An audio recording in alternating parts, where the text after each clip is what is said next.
안녕하십니까? 우제 동양학 경영학술연구소 이명용입니다. 오늘은 명리학고수전 1부 파트 2 네 번째 명리학과 점학에 대해서 이야기해 보겠습니다.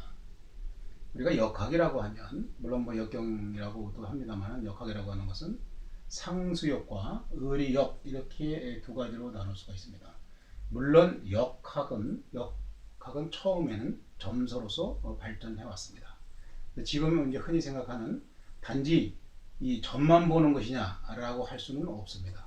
점만 보는 것은 아니고 이 역학이라고 하는 것은 쭉 발전되어 오면서 점서에서 상수학, 의리학 이렇게 두 가지로 나눠져서 발전이 되어 왔습니다.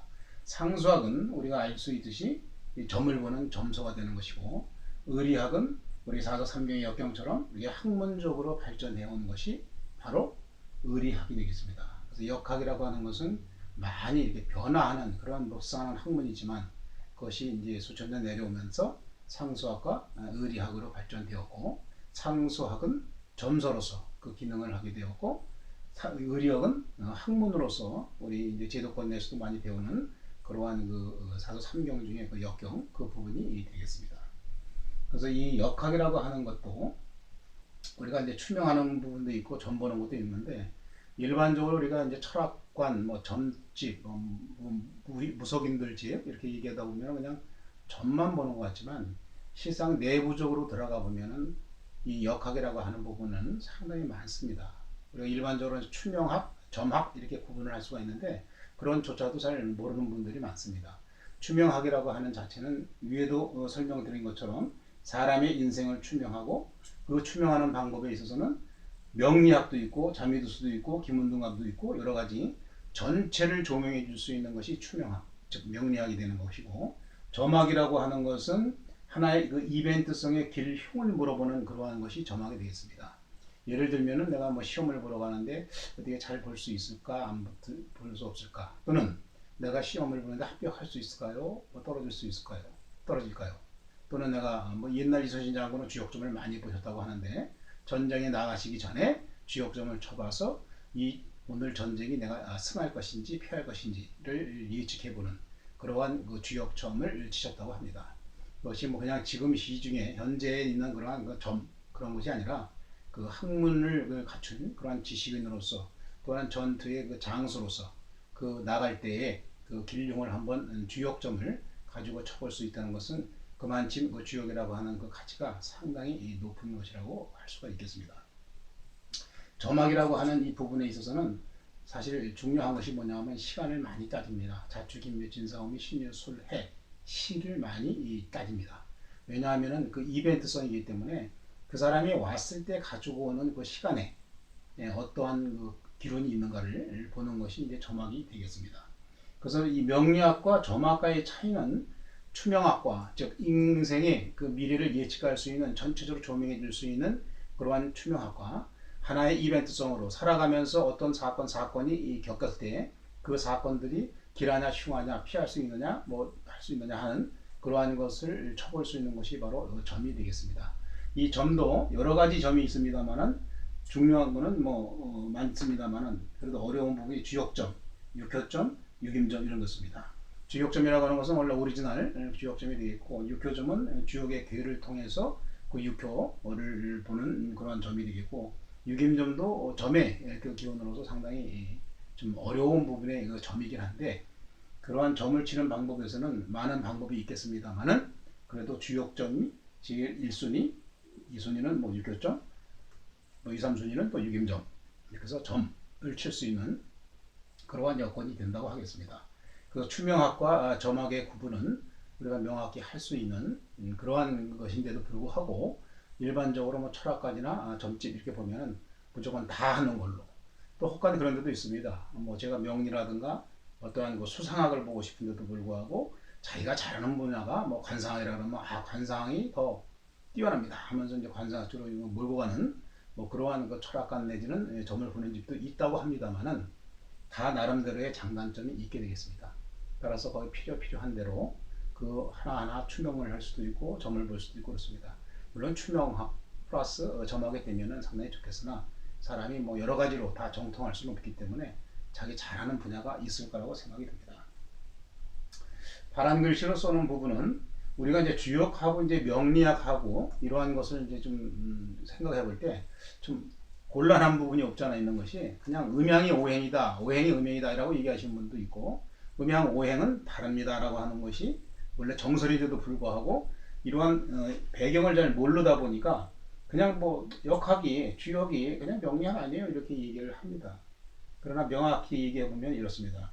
여기에 나와 있는 무라고 하는 것은 물론 이제 이런 물을 썼습니다만 원래 이런 게 아니라 이제 그 혼돈의 무라고 하는 게 있습니다만 그 무에서 유가 되고 유가 나와서 이제 태극이 되어서 태극이 바로 음양이 되겠습니다.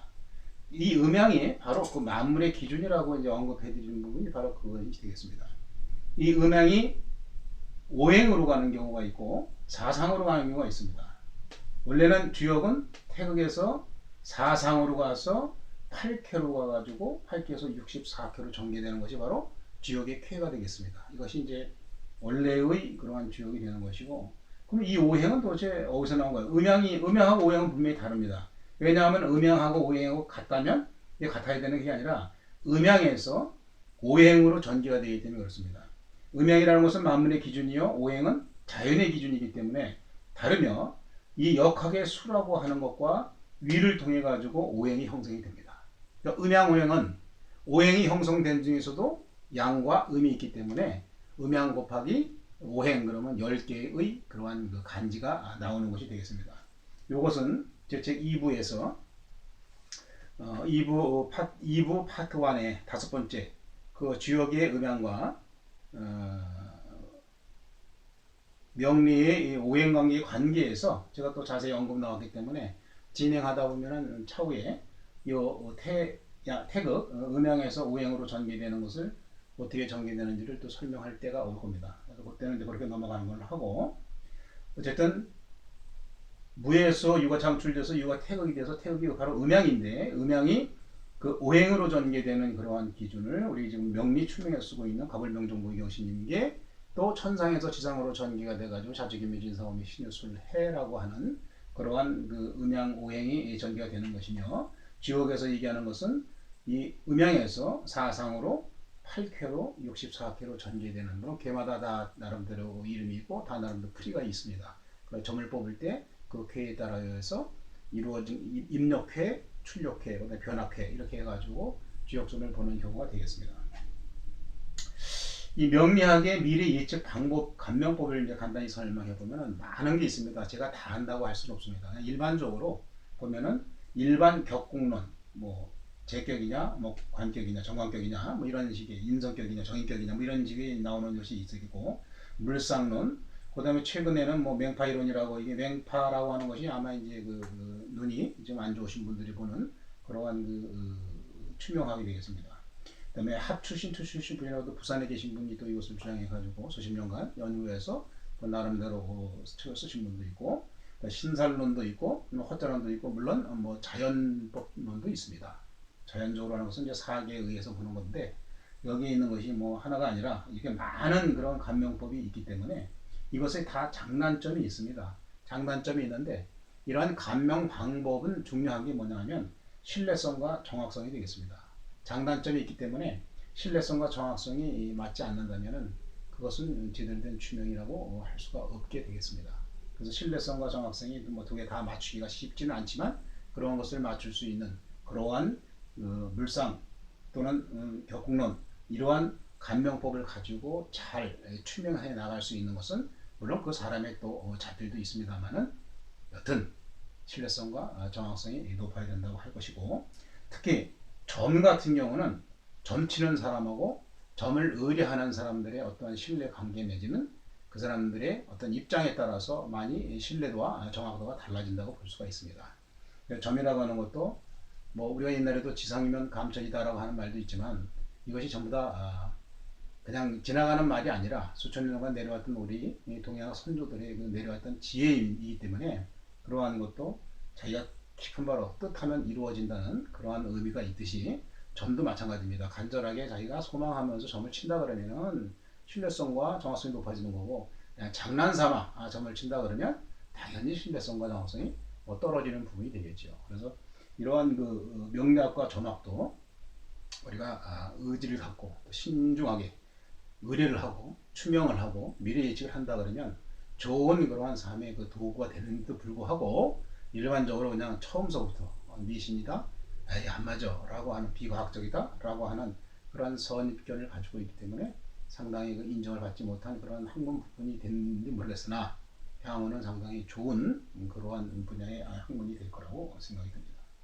오늘은 명리학과 점학의 관계에 대해서 우리가 일반적으로 잘 분간이 안 되는 부분을 좀 설명해 보았습니다.